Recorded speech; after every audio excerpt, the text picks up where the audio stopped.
तो बासी भोजन, यहाँ तक कि मरा मांस भी मिलता था उसको भी खा लेते थे पेट भरने के लिए। लेकिन आज सब लोग ताजा बढ़िया भोजन करते हैं। मैं पूछना चाहता हूं, क्या इस ताजे भोजन की कीमत आप लोगों ने चुकाई है क्या? एक जमाना था जब आपके तन पे सुंदर कपड़े नहीं होते थे, लेकिन आज आप ब्रांडेड कपड़े पहनते हैं। क्या आपने कोई कीमत चुकाई? एक जमाना था जब आपको धन इकट्ठा करने का, रखने का अधिकार नहीं था। आज आपके अकाउंट में बहुत सारे पैसे होते हैं। क्या इसकी कीमत आप लोगों ने चुकाई? एक जमाना था जब मान सम्मान आपकी जिंदगी में नहीं था। आज आप मान सम्मान प्राप्त कर रहे हैं। क्या इसकी कीमत आप लोगों ने चुकाई? एक जमाना था जब नौकरियां देखने को नहीं थी, लेकिन आज आप नौकरियां कर रहे हैं, ऊंचे ऊंचे पदों पर बैठे हैं, मोटी तनख्वाह पा रहे हैं। क्या इसकी कीमत आपने चुकाई? एक जमाना था जब आप किसी वाहन में यात्रा भी नहीं कर सकते थे, लेकिन आज आप हवाई जहाज में भी बैठ करके यात्रा कर सकते हो, उड़ सकते हो।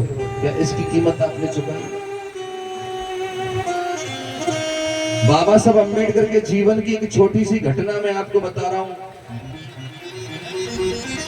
डॉक्टर अम्बेडकर एक बार रेलवे स्टेशन पर उतरे और अपने गांव गोरे गांव जा रहे थे। अंधेरा हो गया था। एक बैलगाड़ी वाला दिख गया। बाबा साहब ने उससे बात की कि भाई कहाँ जा रहे हो? तो बैलगाड़ी वाले ने कहा कि मैं गोरे गांव जा रहा हूँ। तो बाबा साहब ने कहा तो मैं भी गोरे गांव जा रहा हूँ, मुझे बिठा लो, अंधेरा हो गया है, मैं कहाँ जाऊंगा, कैसे जाऊंगा? तो गाड़ी वाले ने बिठा लिया। जब गाड़ी आगे चली, लगभग आधे रास्ते तक आई, बातें चल रही थी, तो गाड़ी वाले ने बाबा साहब से पूछ लिया तुम कौन सी जाति के हो? बाबा साहब ने खुले शब्दों में कह दिया महार। महाराष्ट्र में महार लिखते हैं। यूपी में लोग, अब तो यहाँ जाटव है लेकिन कहीं कहीं सर्टिफिकेट में चमार है, लेकिन महाराष्ट्र में महार लिखते हैं। महार नेश निम्न वर्ग का व्यक्ति। तो महार जैसे ही बाबा साहब ने कहा, गाड़ी वाले ने गाड़ी रोक ली। बाबा साहब को कहा नीचे उतरो,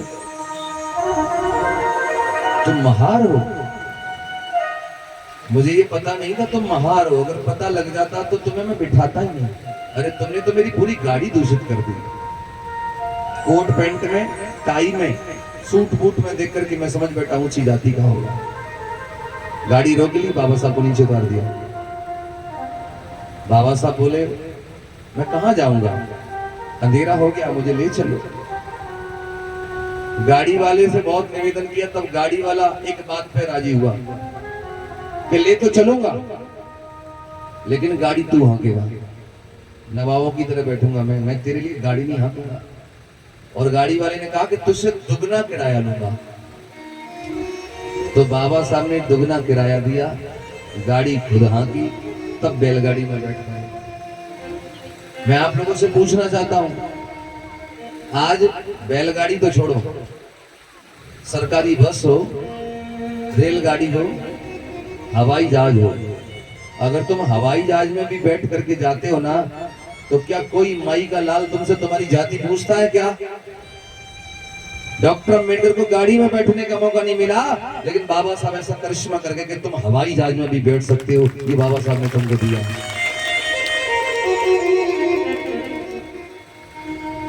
एहसान मानो बाबा साहब का, वरना तुम ये सरकारी बसों में, ट्रेनों में बैठ करके यात्राएं करो। ये ना होते तो ये दिन ना होते आपके जीवन में। अभी संविधान लागू हुए कितने दिन हुए? संविधान कब लागू हुआ? बाबा साहब का लिखा हुआ 50 में। और अभी कौन सा साल चल रहा है? 2024। कितने साल हो गए संविधान को? 74 बोले तो एक पीढ़ी।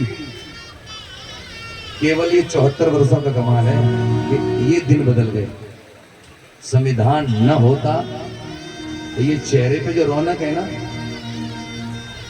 ऐसी नहीं होती, कपड़े ऐसे नहीं होते। कभी तुमने झुग्गी झोपड़ियों में रहने वाले लोग देखे? कबीले में रहने वाले लोग, वो जीवन होता। कैसा जीवन बना गए बाबा साहब। लेकिन समाज के लोग बड़े धोखेबाज निकले। जिस आदमी ने पूरा जीवन लगाया तुम्हें उठाने के लिए, और वो आदमी जब दुनिया से गया तो रो रो करके गया और तुमसे एक बात कह के गया, उसकी बात को भूल गए और जाने कहां जाकर अपना माथा पटक रहे हैं। इसकी कीमत किसने चुकाई? आपने चुकाई क्या? कोई बलिदान दिया? कुछ खोया आपने? तुमको तो यूं ही मिल गया सब कुछ, यूं ही मिल गया।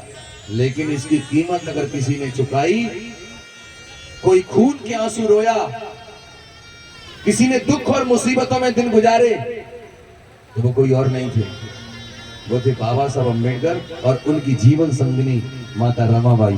तब जाकर के दिन आपके अच्छे हुए। और ये कहानी मैं आपको बताने के लिए जा रहा हूं, सुनाने के लिए जा रहा हूं।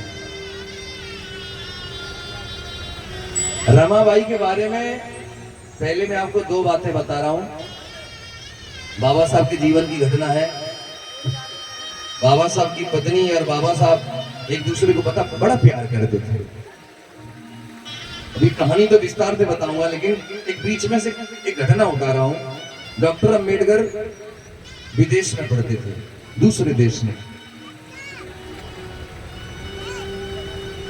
अभी तो विदेश में भी नहीं गया, मुझे लगता है आप में से भी शायद कोई ना गए हो दूसरे देश। बाबा साहब दूसरे देश में पढ़ते थे।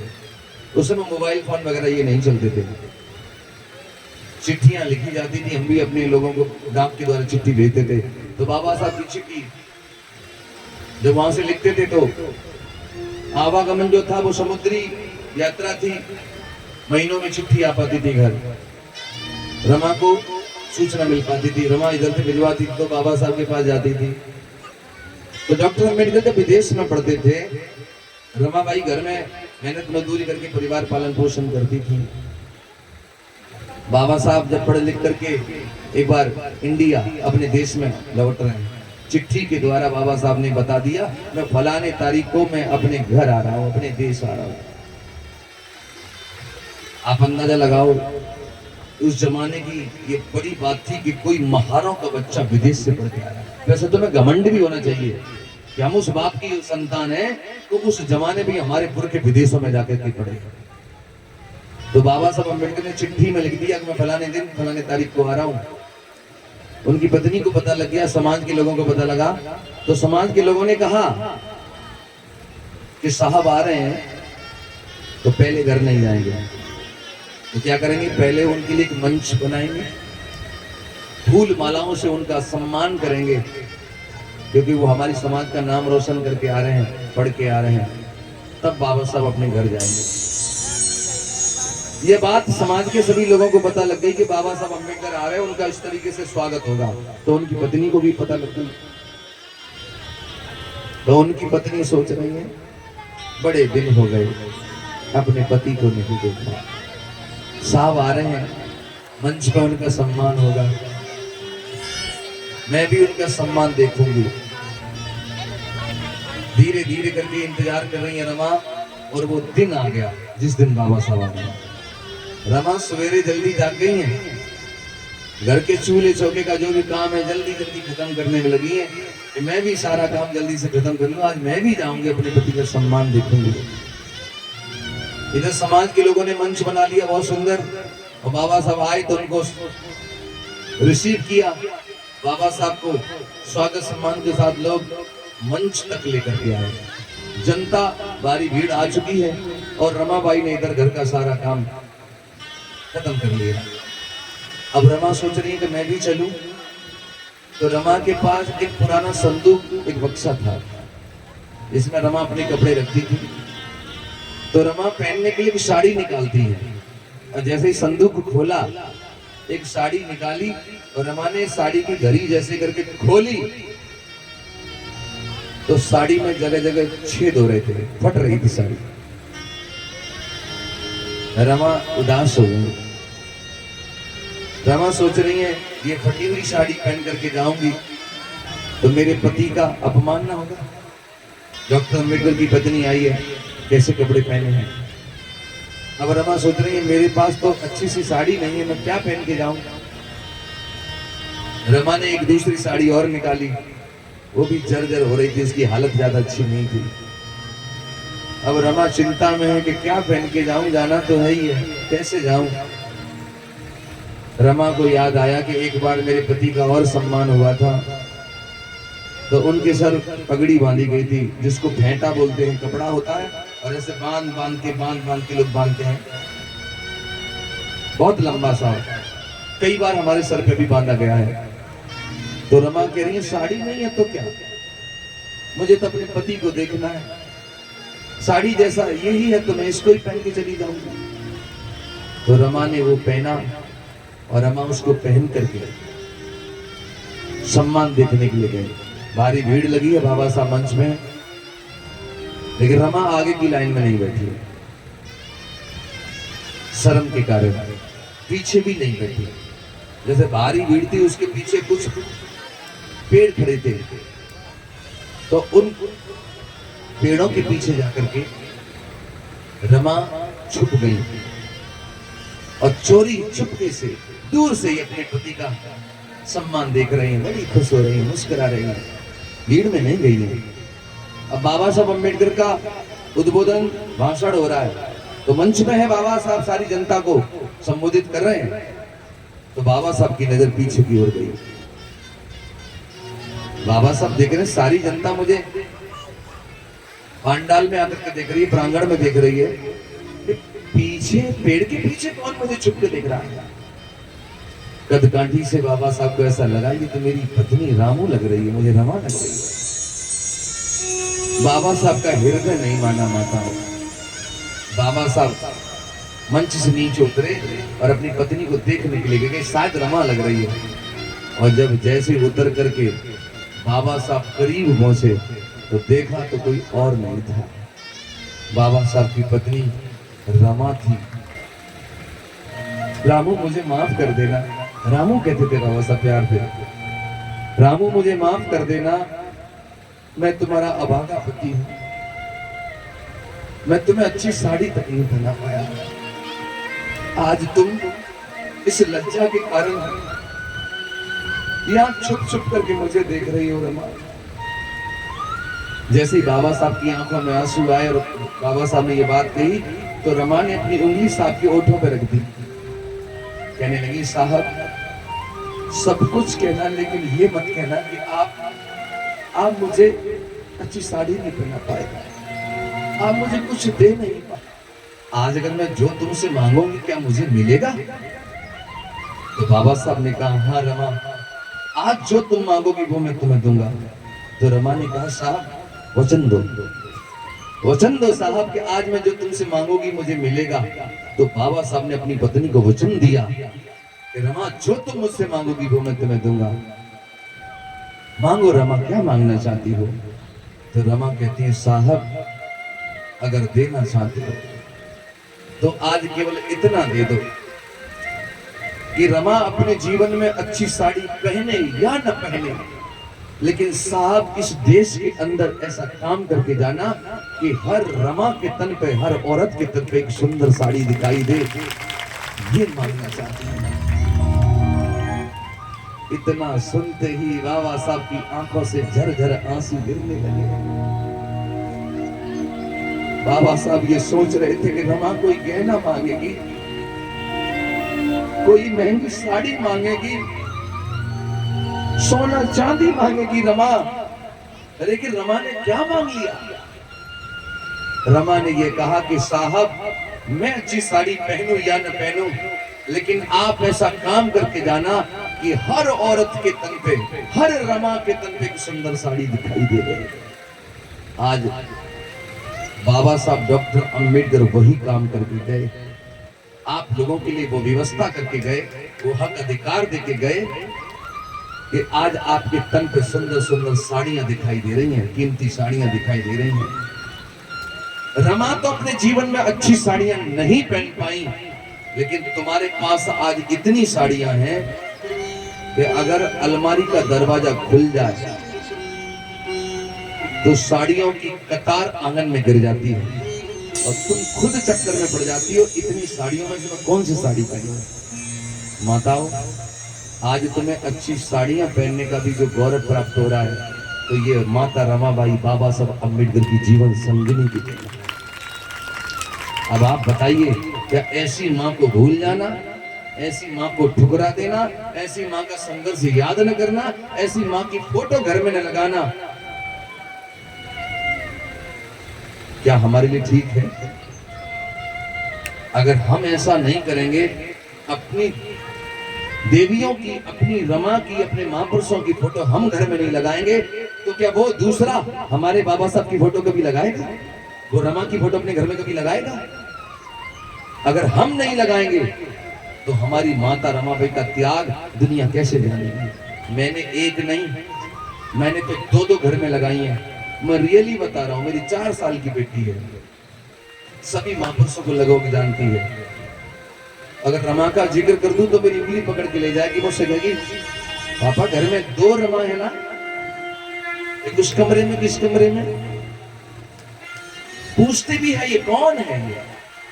मैं ये कहता हूं, जब तुम्हारे घर में होगी कोई फोटो तो तुम्हारा बेटा, तुम्हारी बेटी भी तुमसे पूछेगी माँ ये कौन है?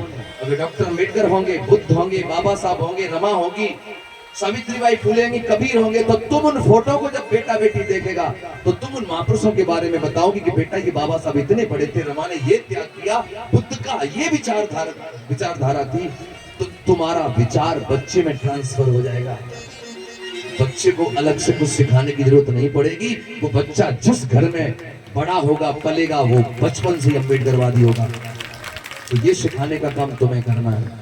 मैं तुम्हें सिखा के जा रहा हूँ, मेरे कल जाने के बाद जो विचार मैं तुम्हें देके जा रहा हूँ, ये विचार तुम्हें आने वाली पीढ़ी में पहुंचाना है। बुरा मत मानना, दोनों हाथ जोड़ता हूँ, क्योंकि बुराई बहुत जल्दी लगती है, लेकिन तुम अपने बच्चों को कोई निराकार से, कोई साकार से, कोई किसी बाबा से, कोई किसी बाबा से जोड़ने में लगे हो, लेकिन तुम अपने बच्चों को बाबा साहब से जोड़ने में डर महसूस कर रहे हो।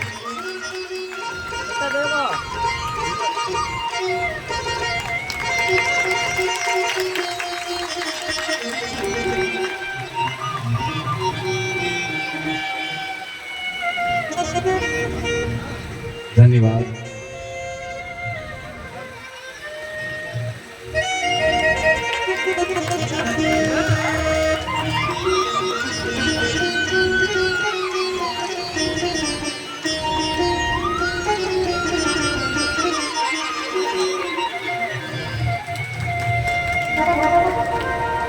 अब एक निवेदन और है कि जब तक मैं रमाबाई के बारे में सुनाऊं और किसी व्यक्ति का मेरा सम्मान करने का मन करे, तो कोई भी सम्मान करने ना आए।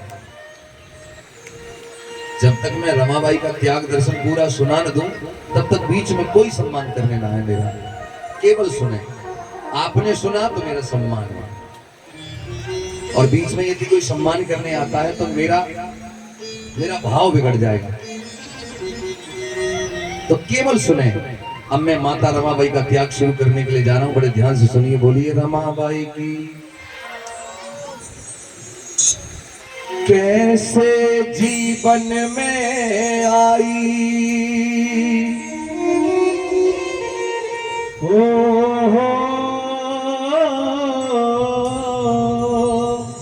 कैसे जीवन में आई ये खुशियों की सौगात,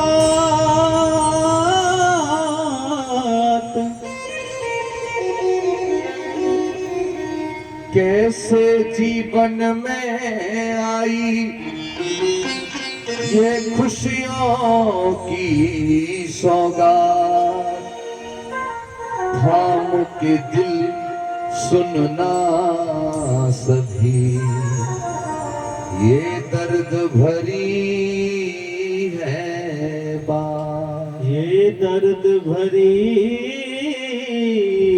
है बात, दर्द भरी है बात, अश्क में रोक न पाऊं, रमाबाई का त्याग आज मैं तुम्हें सुनाऊं। रमाबाई का त्याग आज मैं तुम्हें सुनाऊं। आज मिला जो सुख धन वैभव और मिला सम्मान, त्याग छिपा है इसमें रमा का, सुन न देकर ध्यान रमा का त्याग बताऊं। ताली नहीं बजाना, केवल सुनना। रमा का त्याग बताऊं, भीम की महिमा गाऊं। ओ रमा का त्याग बताऊं, भीम की महिमा गाऊं। रमा का त्याग बताऊं, भीम की महिमा गाऊं। रमा का त्याग बताऊं, भीम की महिमा गाऊं।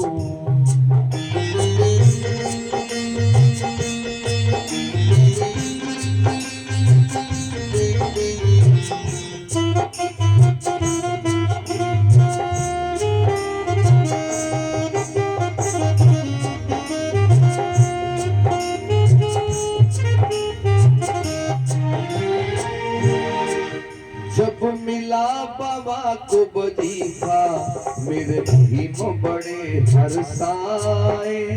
मिला बाबा को वजीफा, मेरे भीम बड़े हर्षाए। लेके वजीफा भीम जी तब रमा के पास में आए। भोले के वजीफा भीम जी रमा के पास में आए। बाबा साहब को पहली बार विदेश पढ़ने के लिए 25 रुपया महीना अनुदान यानी वजीफा मिला सियावजी राय गायकवाड़ जी से। तो वो 25 रुपया लेकर के बाबा साहब अपनी पत्नी रमा के पास में आए और क्या बोले, कहने लगे जब देश पढ़ूंगा, कहने लगे जब देश पढ़ूंगा, अनुमति रहे मांग रमा का त्याग बताऊं, भीम की महिमा गाऊं। रमा का त्याग बताऊं, भीम की महिमा गाऊं।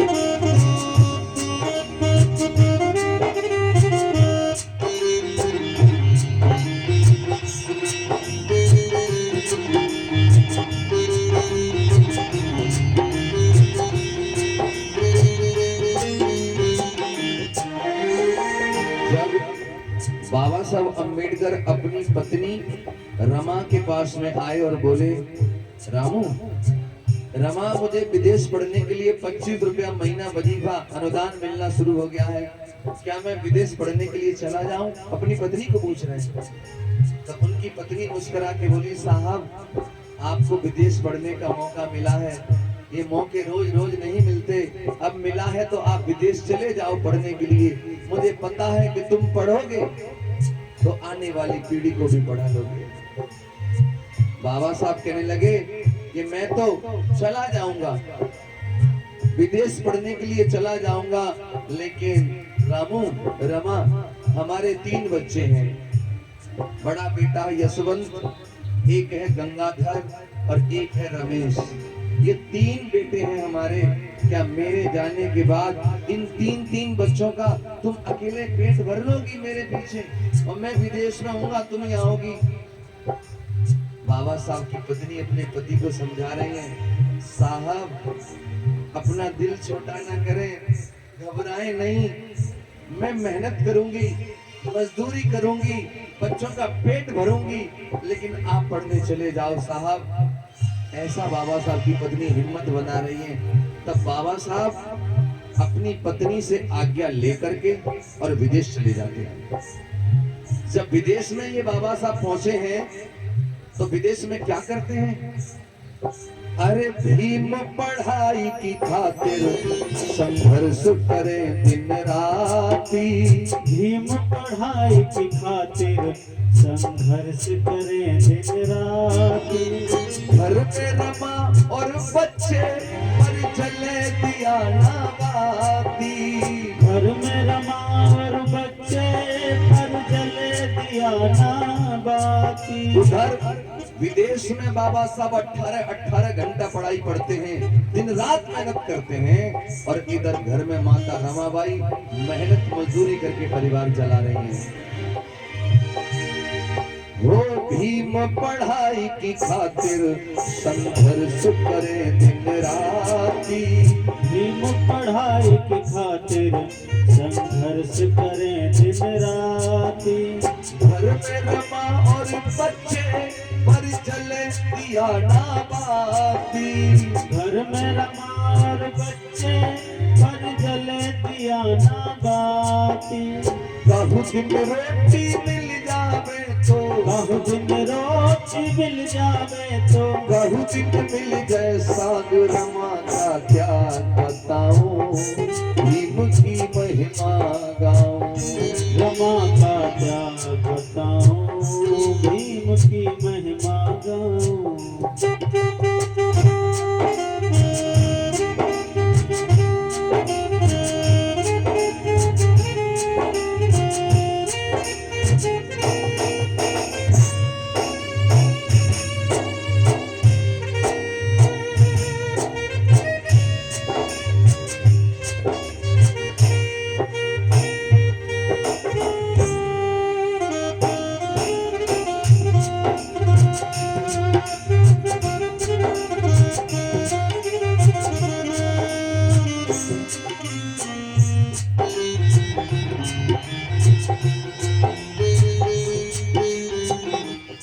जब परम पूज्य बाबा साहब अम्बेडकर विदेश में शिक्षा ग्रहण कर रहे हैं, इधर रमाबाई घर में मेहनत मजदूरी करके घर चला रही हैं, तभी क्या हुआ, बाबा साहब के यानी रमा के 2 बच्चे गंगाधर और रमेश बीमार पड़ गए। बाबा साहब घर पे नहीं है, बीमार पड़ गए। रमाबाई क्या करती हैं, वैद्यों के पास में जाती हैं, कहती हैं वैद्य जी मेरे बच्चे बहुत बीमार हैं, मेरे बच्चों का इलाज कर दो, मेरे बच्चों को दवा दे दो। कोई वैद्य ये पूछता कौन जाति की है, जैसी जाति पता लगी मना कर देता है। कोई वैद्य राजी होता है तो पूछता तेरे पास पैसे हैं, तो रमा कहती है मेरे पति परदेश गए हैं, लौट करके आएंगे तो पाई चुका दूंगी, अभी मेरे बच्चों को दवा दे दो वरना मेरे बच्चे मर जाएंगे। बड़े दुख के साथ मैं आपको बता रहा हूं, रमा के बच्चों को दवा नहीं मिली। गरीबी के कारण, दवाइयों के अभाव में दोनों बच्चों को इलाज नहीं मिल पाया। बाबा साहब घर पे नहीं है, और धीरे धीरे करके 2 बच्चे काल के गाल में समा गए और 2 बच्चे दुनिया छोड़ गए, दम तोड़ दिया। 2 बच्चों ने दम तोड़ दिया, दुनिया छोड़ गए। रमाबाई बिलक बिलक करके फूट फूट करके रोई। विदेश, बाबा साहब विदेश में है, लेकिन बाबा साहब आधी पढ़ाई कर चुके हैं, और बाबा साहब फिर अपने घर आ रहे हैं लौट करके। बाबा साहब घर आ रहे हैं लौट करके, और सोच के आ रहे हैं बड़े दिन हो गए, बड़े दिनों बाद आज घर जा रहा हूँ। घर जाऊंगा तो जाते ही मेरी औलाद मेरे गले लग जाएगी, मेरे सीने लग जाएगी, मेरे बच्चे नहीं देखे बड़े दिन हो गए। और बाबा साहब आधी पढ़ाई करके घर लौट करके आते हैं, और क्या होता है सुनिएगा। आधी पढ़ाई करके जब भीम लौट कर आए, आधी पढ़ाई करके जब भीम लौट घर आए। आधी पढ़ाई पढ़ के जब भीम लौट घर आए। आधी पढ़ाई करके जब भीम लौट घर आए। तो बाबा साहब जब आ रहे हैं, घर आए हैं, तो घर आते ही विचार करते कि औलाद गले लगेगी, लेकिन जैसे ही घर में आए बच्चे गले नहीं लगे। जब बच्चे गले नहीं लगे तो बाबा साहब सोच रहे जब भी हम आते थे बच्चे हमारे गले लग जाते थे, लेकिन हमारे बच्चे नहीं दिख रहे, कहाँ है हमारे बच्चे। तो बाबा साहब अपनी पत्नी को पूछने लगे, रामू रामू हमारे बच्चे कहाँ हैं। आपको मैं बता दूं, बाप कहीं से भी हारा थका आए और घर आकर के औलाद गले लग जाए तो बाप की सारी थकान दूर हो जाती है।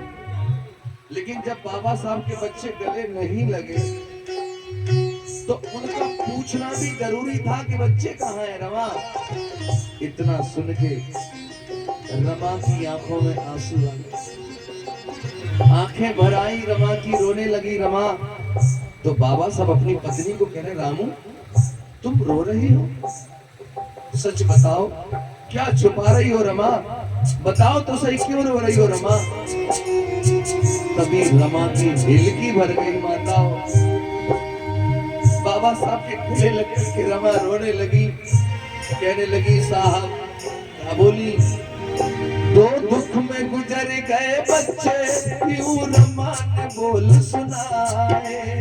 दुख में गुजर गए बच्चे ये रमा ने बोल सुनाए। रो करके रमा कहने लगी साहब आप बच्चों की जिम्मेदारी जो मेरे ऊपर डाल के गए थे, दो बच्चे बीमार पड़े, मैंने उन्हें बचाने की भरकस कोशिश की, लेकिन साहब मैं आपके दो बच्चों को बचा नहीं पाई। और रो करके रमा बोली है, अरे कोशिश की मैंने बहुत साहब जी, कोशिश की मैंने बहुत साहब जी, तो छोड़ गए प्राण रमा का त्याग बताऊं, भीम की महिमा गाऊं। रमा का त्याग बताऊं, भीम की महिमा गाऊं।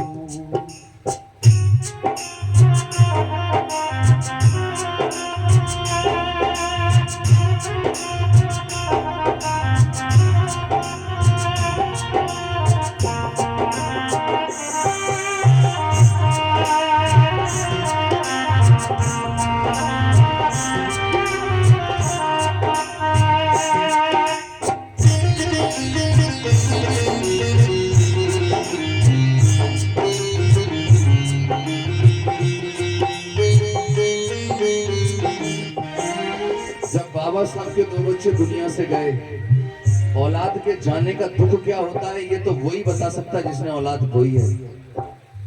जब दो बच्चे दुनिया से चले गए तो समाज के लोग कह रहे थे, अरे डॉक्टर अंबेडकर को तो वजीफा मिला है, वो तो वजीफे की वजह से पढ़ के आए हैं। लेकिन बाबा साहब ये कहते हैं, अरे तुम क्या समझोगे पढ़ाई की कीमत, पढ़ाई की कीमत वो वजीफा नहीं है। मैंने उसी पढ़ाई की वजह से अपने दो बच्चे खो दिए, काश न होता तो बचा लेता। मेरे दो बच्चे बलिदान हो गए इस पढ़ाई की वजह से। लेकिन आप इतना भी जानते हो कि घर में कोई मर जाए और हम उसके साथ में मरना भी चाहें तो परिवार के समाज के लोग मरने नहीं देते, सब समझाते हैं ये बैठ बैठ के। तो बाबा साहब को भी समझा रहे हैं, रमा को भी समझा रहे हैं। बाबा साहब धीरे धीरे करके अपने बच्चों का गम भूलने लगते हैं और वक्त गुजारते हैं। और धीरे धीरे क्या हुआ, वक्त ने करवट लिया, समय बदला। एक बाबा साहब के मित्र हैं जिनका नाम है नवल भटेना। वो डॉक्टर बाबा साहब अम्बेडकर से आकर के मिले उनके घर और कहने लगे, डॉक्टर अम्बेडकर तुम्हारी पढ़ाई आधी हो गई है, आधी अभी बाकी है, तो तुम अधूरी पढ़ाई को पूरा करने के लिए दोबारा विदेश क्यों नहीं चले जाते। बाबा साहब ने कहा कि विदेश पढ़ने के लिए पैसा होना चाहिए और मेरे पास तो 1 रुपया नहीं है, मैं कैसे जाऊं। उस जमाने में नवल भटेना जी ने 5000 रुपया बाबा साहब को मदद के लिए दिया पढ़ने के लिए। तब बाबा साहब अपनी पत्नी को पूछते हैं कि रामू अधूरी पढ़ाई को पूरा करने चला जाऊं। धन्य है रमा, और कोई पत्नी होती तो ये कह देती कि अब मत जाइए साहब, 2 बच्चे पहले ही चले गए। लेकिन रमा जानती थी मेरे साहब को कितना पढ़ने का शौक है, ये पढ़ेंगे तो जग पड़ेगा। तो रमा ने फिर अपने पति को हंस करके और विदेश भेजा। और जब बाबा साहब विदेश गए तब क्या हुआ सुनो। जाने के बाद बाबा घर बेटी का जन्म हुआ है। जाने के बाद बाबा घर बेटी का जन्म हुआ है। जाने के बाद बाबा घर बेटी का जन्म हुआ है। जाने के बाद बाबा घर बेटी का जन्म हुआ है। मुझी को मिली सूचना तब हिंदू नाम रखा है। मुझी को मिली सूचना तब हिंदू नाम रखा है।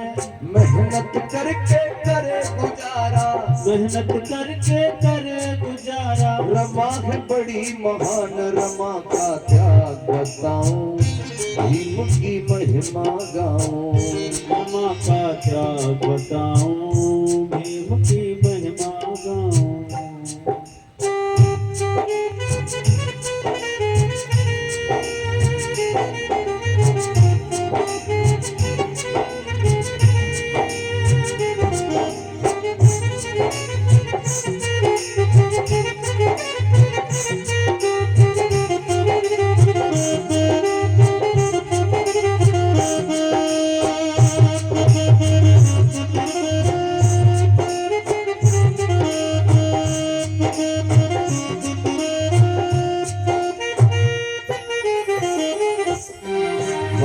के जाने के बाद उनके घर में रमा की कोख से एक बेटी ने जन्म लिया।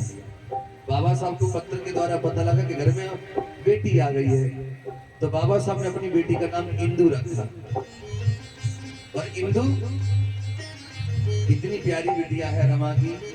रमा पूरा दिन से गोदी में लेकर के प्यार करती रहती है, बड़ी खुश होती है और धीरे धीरे करके पालन पोषण कर रही हैं।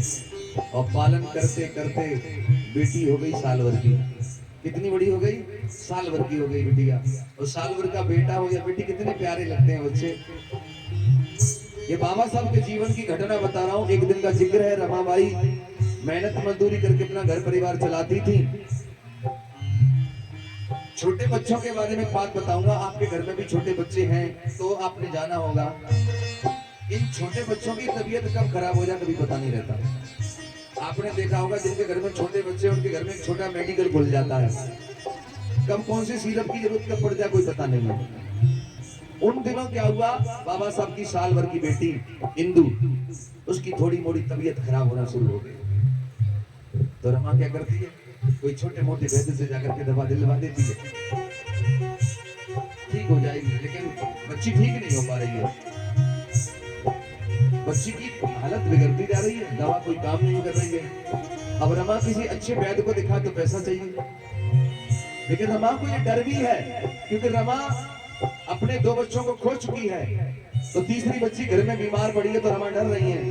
लेकिन रमा ये सोच रही है मैं मेहनत करूंगी, मजदूरी करूंगी, कुछ भी करूंगी, लेकिन बच्ची का अच्छा इलाज करवाऊंगी और उसे मरने नहीं दूंगी। तब क्या होता है दम प्रेमी, सुनिएगा।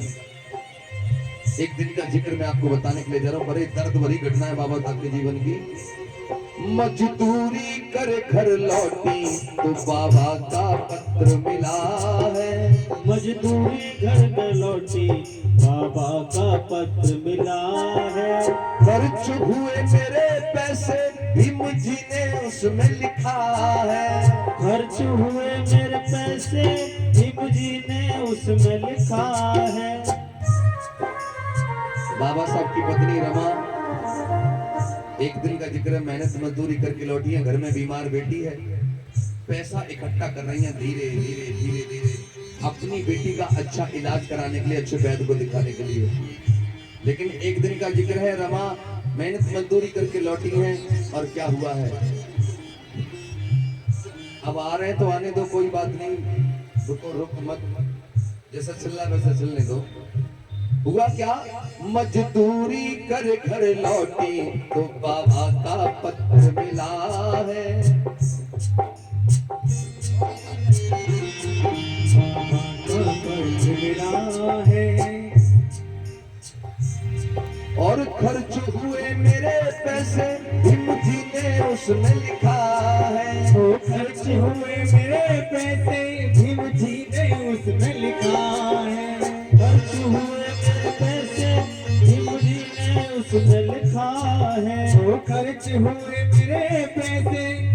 जी ने उसमें लिखा है।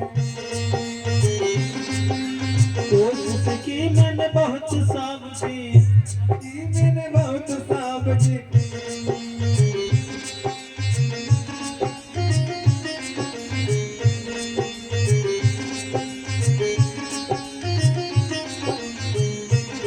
क्या हुआ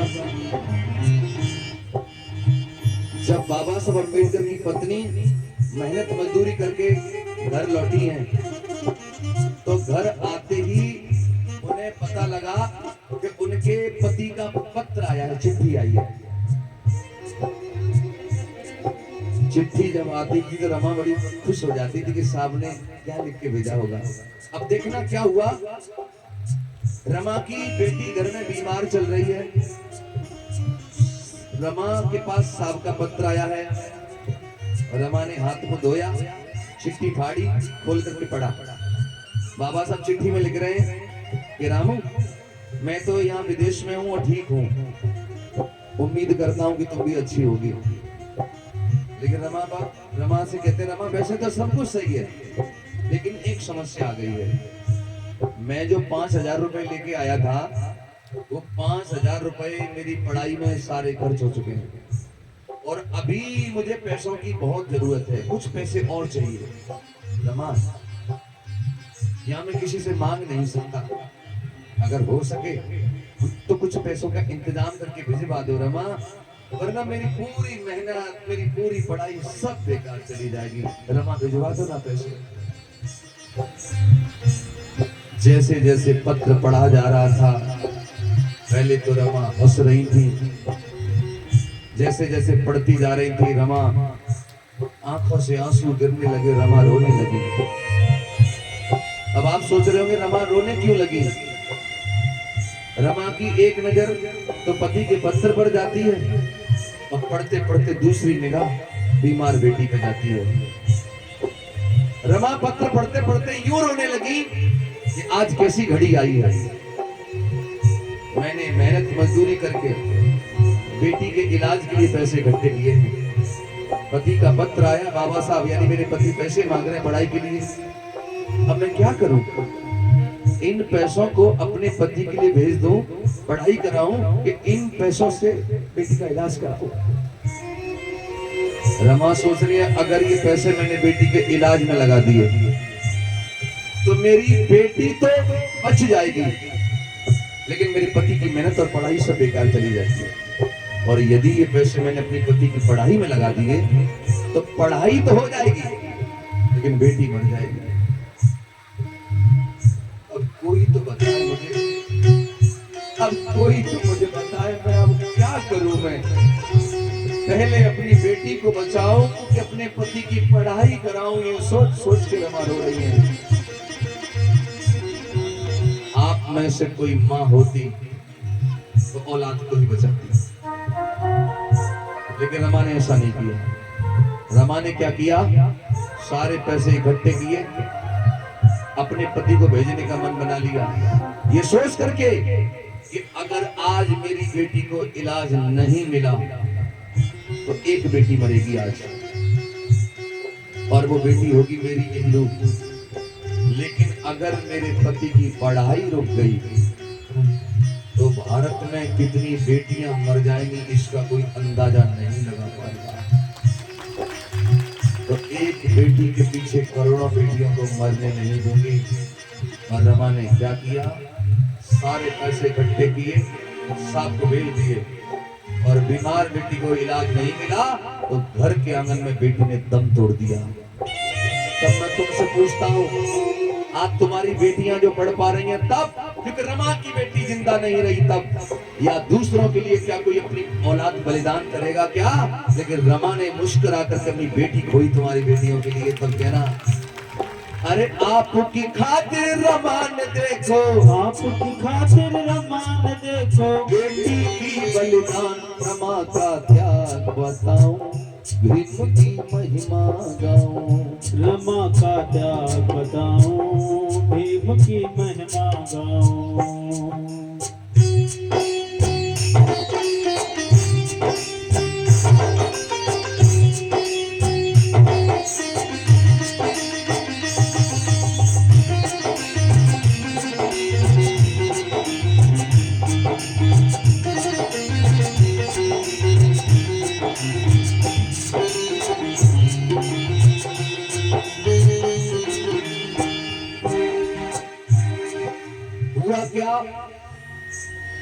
बाबा साहब अम्बेडकर अपनी पढ़ाई पूरी करके और अपने घर आए लौट करके। जब घर लौट करके आए तो बाबा साहब को आते ही पता लगा कि उनकी बेटी दुनिया में नहीं रही। अरे बहुत दुख हुआ बाबा साहब को। लेकिन बाबा साहब को आते ही एक चीज मिल गई। क्या? नौकरी। नौकरी मिली बाबा साहब को तो उनकी पत्नी सोच रही है कि साहब नौकरी करेंगे तो अपने 3 बच्चों का दुख भूल जाओगे, अच्छी साड़ी मिलेगी पहनने को, अच्छा भोजन मिलेगा खाने को। तो बाबा साहब नौकरी करने जाते हैं। कहां? गुजरात के बड़ोदरा में। गुजरात के बड़ोदरा में बाबा साहब नौकरी करने जाते हैं। और जब नौकरी करने के लिए गए तो तुम्हें बताऊं, बाबा साहब का वहां घर नहीं था। बाबा साहब ठहरने के लिए, रुकने के लिए कमरा ढूंढ रहे थे। तो जिसके यहाँ भी दरवाजा खटखटाते कहते कमरा है, तो कमरा तो होता था, लेकिन जैसे लोग पूछते कौन जाति के हो, जाति पता लगी सोई दरवाजे बंद हो जाते थे, कोई नहीं देता था कमरा। बाबा साहब को 15-20 दिन लग गए ऐसा कमरा ढूंढते ढूंढते, लेकिन किसी ने कमरा नहीं दिया। तब ये बाबा साहब नौकरी करने के लिए क्या करते हैं, एक धर्मशाला में रुके अपना सारा सामान लेकर के। पहले दिन ऑफिस गए। ऑफिस में दूसरी जाति के लोग रहते थे। उन्हें पता लगा कि डॉक्टर अंबेडकर अधिकारी बन के आ रहा है जो महार है। इनके साथ क्या किया पता है? जिस चटाई पे पैर रख के निकलते थे वो चटाई घर ही करवा दी गई। जिस कुर्सी मेज पे बाबा साहब बैठेंगे वो कुर्सी मेज कोने में पटक दी गई। डॉक्टर अंबेडकर आए, किसी ने कुर्सी तक नहीं लगाई, चपरासी ने खुद कुर्सी लगाते हैं। पूरा दिन बैठे रहे। चपरासी पानी तक की पूछने नहीं आया इनको, जाति के कारण। एक आया भी फाइल लेकर के तो कमरे में नहीं घुसा, जाति की वजह से। फाइल लाया तो फेंक करके ही देता है फाइल। बाबा साहब को ऐसा करते करते मात्र 10 दिन गुजरे, केवल 10 दिन। और 11वें दिन क्या हुआ? रात्रि का समय है, 11वें दिन की बात है। कुछ लोग लाठियां डंडे लेकर के आ गए रात में। जहां बाबा साहब धर्मशाला में रुके थे उनका सामान सब उठाया रोड पर फेंक दिया। कहा, डॉक्टर अंबेडकर तुम धर्मशाला में रुके हो? अरे तुमने तो पूरी धर्मशाला को दूषित कर दिया। बताइए माताओं क्या गुजर रही होगी बाबा साहब के दिल पर। रात्रि में उनका सामान फेंका जा रहा है। बाबा साहब अंबेडकर रात्रि में उन लोगों से हाथ जोड़ के कहते हैं कि आज की रात मुझे रुक जाने दो, मैं दूसरी जगह कल सुबह कमरा ढूंढ लूंगा, केवल आज रात की मोहलत दे दो। विरोधियों ने एक नहीं मानी, सारा सामान निकाल करके रोड पे पटक दिया। बाबा साहब रात्रि में एक पेड़ के नीचे बैठे हैं। ये बात है 23 सितंबर सन 1917 की। 23 तारीख सितंबर का महीना 1917 की बात है। बाबा साहब आंखों में आंसू लिए सोच रहे हैं कि जब मैं इतना बड़ा अधिकारी हूं, जब ये लोग मेरे साथ ऐसा व्यवहार करते हैं तो मेरी समाज के लोगों के साथ क्या क्या करेंगे। बाबा साहब ने संकल्प लिया, आज के बाद जीवन में कभी नौकरी नहीं करूंगा। ये संकल्प लिया बाबा साहब ने, और संकल्प लिया कि आज के बाद नौकरी नहीं करूंगा। आज से अपना पूरा जीवन अपनी समाज के कल्याण के लिए, इनको आगे बढ़ाने के लिए लगाऊंगा। ये बाबा साहब ने संकल्प लिया। और बाबा साहब ने यह भी कहा, अगर ऐसा करते समय मैं धूल में क्यों ना मिल जाऊं, लेकिन मैं अपनी समाज को हक अधिकार दे के रहूंगा। जब ये घर आए और इन्होंने अपनी पत्नी को आकर के ये कह दिया कि रामू मैं नौकरी नहीं करूंगा, तो और कोई पत्नी होती तो झगड़ जाती, लड़ जाती। लेकिन रमा ने कहा, साहब इस लड़ाई में मैं आपका कदम से कदम मिलाकर समर्थन करूंगी। कोई बात नहीं, आप नौकरी नहीं करेंगे तो कोई दिक्कत नहीं साहब, जिसमें आप राजी उसमें मैं राजी। रमा का त्याग सुनने वाले प्रेमियों, बाबा साहब अम्बेडकर के जीवन में गर्दिश के दिन आ गए, मुसीबत के दिन आ गए, गरीबी के दिन आ गए। अब डॉक्टर अम्बेडकर क्या करें कि उनका परिवार चले। तो उन दिनों बाबा साहब ने वकालत करना शुरू कर दिया। वकालत करना शुरू कर दिया बाबा साहब अम्बेडकर ने। और क्या हुआ सुनिएगा। अब करे वकालत बाबा, कोई केस नहीं मिलता है। हालात बिगड़ गए घर के, तब घर में फूल खिलता है। हालात बिगड़ गए घर के, अब घर में फूल खिलता है। डॉक्टर अम्बेडकर वकालत करने लगे, कोर्ट जाने लगे। वकालत करने लगे, कोर्ट जाने लगे। कोर्ट में जाते थे, बस्ते पर बैठे रहते थे, केस नहीं मिलता था बाबा साहब को। बाबा साहब खुद लिखते हैं कि उन दिनों बाबा साहब 100 रुपए महीने का नहीं कमा पाते थे। 100 रुपये महीना। गरीबी के दिनों में उम्मीदों की किरण बनके रमाबाई की कोख से एक बेटे ने जन्म लिया। आप जानते हो, जिन पति पत्नी की औलादें लगातार मरती रहें, तो वो पति पत्नी अगली संतान को इस उम्मीद में जन्म देते हैं, शायद ये मेरा सहारा बनेगी। तो बाबा साहब के घर में भी उम्मीदों की आस बनके, किरण बनके एक बेटा आया। और बाबा साहब ने बेटे का नाम रखा है राज रतन। क्या रखा है? राज रतन। और राज रतन को गोदी में लेकर के बाबा साहब जब प्यार करते थे, तो अपनी पत्नी को हंस हंस के कहते थे, रामू देख लेना, ये मेरा बेटा देश की गद्दी पर राज करेगा। ऐसा बाबा साहब कहते हैं और लिखते हैं, अरे राज रतन था बहुत ही प्यारा, राज रतन था बहुत ही प्यारा। कहते भीम महान, रमा का क्या बताऊं, भीम की महिमा गाऊं। ओ रमा का क्या बताऊं, भीम की महिमा गाऊं।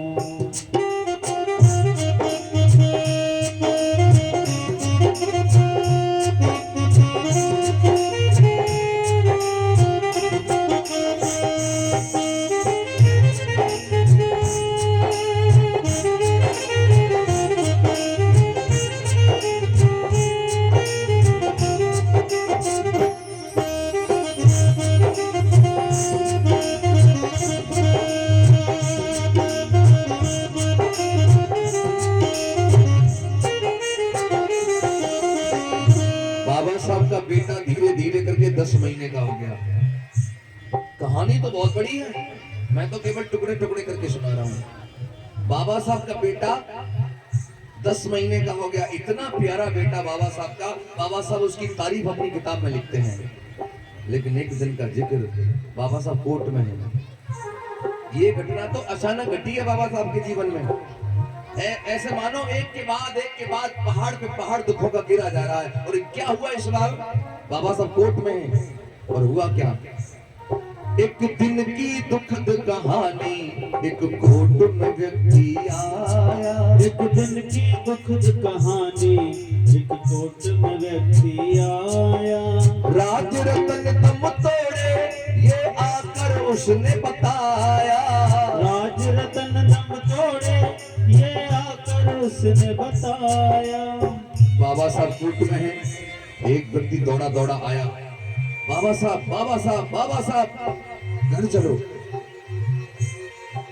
माता रमाबाई ने तुम्हें बुलाया है। तुम्हारे बेटे राजरतन को पता नहीं अचानक क्या हो गया है साहब। आपका बेटा बहुत बीमार है, लंबी लंबी सांसें ले रहा है साहब, कुछ भी हो सकता है। अरे बाबा साहब ने जैसे ये सुना, बाबा साहब के पैरों तले जमीन खिसक गई। माता बहनों, बाबा साहब अम्बेडकर ने जैसे ये संवाद अपने कानों से सुने, उनके पैरों तले जमीन खिसक गई। बाबा साहब क्या करते हैं धर्मप्रेमियों? दौड़े दौड़े अपने घर आते हैं। और दौड़े दौड़े घर आए और क्या हुआ? फाइलों को पटक दिया। अपनी पत्नी से बोले, रामू क्या बात हो गई? एकदम रो करके कहने लगी, रमा साहब मुझे खुद नहीं पता साहब, देखिए राजरतन तड़प रहा है, क्या हो गया है साहब? इसको जल्दी किसी वैद्य के पास ले चलो साहब, बेटे को कुछ भी हो सकता है। बाबा साहब ने जाकर के देखा, बेटे का बदन तब रहा था, लंबी लंबी सांसें ले रहा था। और जाकर के बाबा साहब ने बेटा गोदी में लिया और सीने से जैसे ही लगाया, उस घड़ी ऐसा लग रहा था कि बेटा पिताजी का इंतजार कर रहा हो। और जैसे ही बाबा साहब ने गोदी में लिया अपना बेटा और सीने लगाया, उसी क्षण बाबा साहब की गोदी में बेटे ने दम तोड़ दिया माता। और जैसे ही दम तोड़ा, एकदम चीख करके माता रमाई रोने लगी, साहब बस करो साहब, बस करो साहब, तुम्हारी समाज सेवा ने धीरे धीरे करके मेरे 4 बच्चे खा लिए साहब। बाबा साहब अपनी पत्नी को कह रहे हैं, चुप हो जाओ रामू, चुप हो जाओ, धीरज रखो। अब रमा रो रही है और कह रही है, बिन बेटा मैं कैसे जी पाऊं, साहब इतना मुझे तुम बता दो। बिन बेटा मैं कैसे जी पाऊं, साहब इतना मुझे तुम बता दो। बेटा बेटा मैं किसको बुलाऊं, साहब इतना मुझे तुम बता दो। बेटा बेटा मैं किसको बुलाऊं, साहब इतना मुझे तुम बता दो।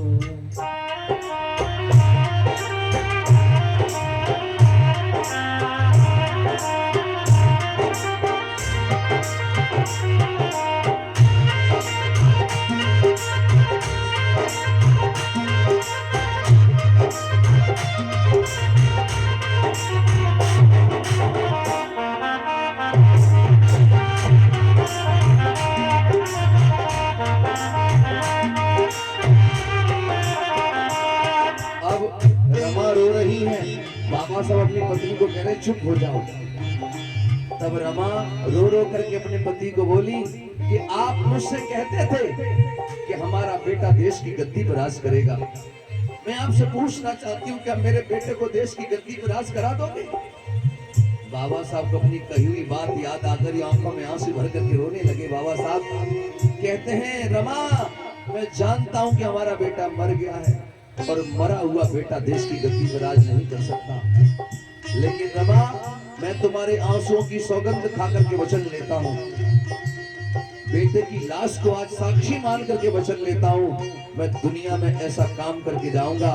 अरे जब भी किसी रमा की कोख से कोई बेटा पैदा होगा, राजरतन पैदा होगा या बेटी इंदु पैदा होगी, तुम देख लेना वो देश की गद्दी पर राज करेगी, वो देश की गद्दी पर जाएगी।